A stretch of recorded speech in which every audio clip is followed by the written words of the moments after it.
Hi, my name is Ryan, and I'm here to talk about electrons. So originally, the idea of an electron was conceived when Thomson created the Thomson model, which is also known as the plum pudding model. The plum pudding model was known for having these small particles in a positive-like soup. The particles were negatively charged, and they were called electrons. However, the plum pudding model is not in use much anymore. The model you see in front of me is the Bohr model. The Bohr model was created by Niels Bohr, and he thought electrons traveled in these so-called orbitals around the nucleus of an atom. These orbitals have they contained a different amount of atoms for each, with the center one only holding two electrons. The third shell you see over here contains 18 electrons. Now, the thing you see to the left is the electron configuration, and they're used to describe the distribution of electrons within a Bohr model atom. Each of the letters represent a shell on one of these atoms.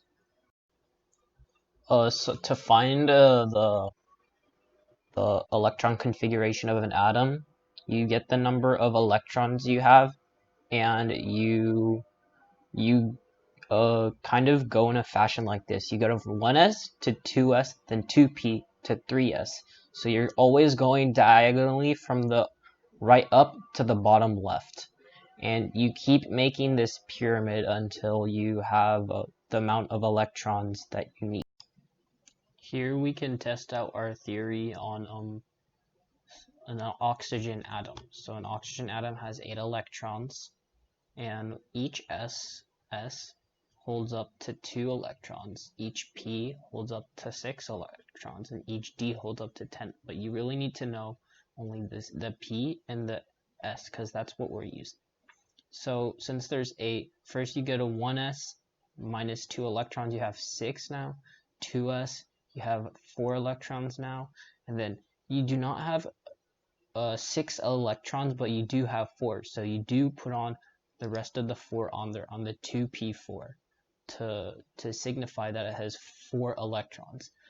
You do the 3 here is like completely ineffective. You don't use the 3. And then at the end of the day, you get this electron configuration: 1s, 2, 2s, 2, 2p4, because remember, the 4 signifies that it only has 4 electrons instead of 6 electrons. Okay, another example of this electron configuration is in sodium. So sodium has 11 electrons. So again, we go from 1s to 2s and 2p. 2p this time is fully filled, so you put the 6 notation right there, and then you put 1 into 3s, because then you have 3s1.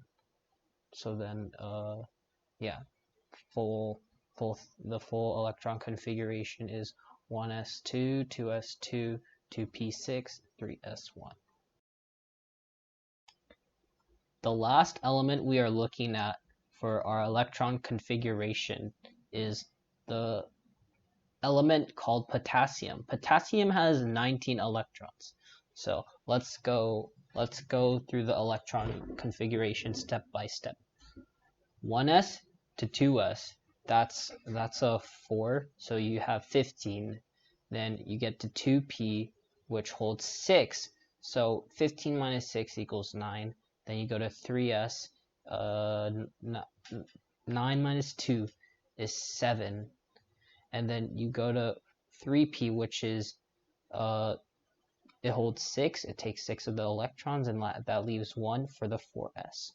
And then this is the entire thing: 1s, 2, 2s, 2, 2p, 6, 3s2, 3p, 6, 4s1.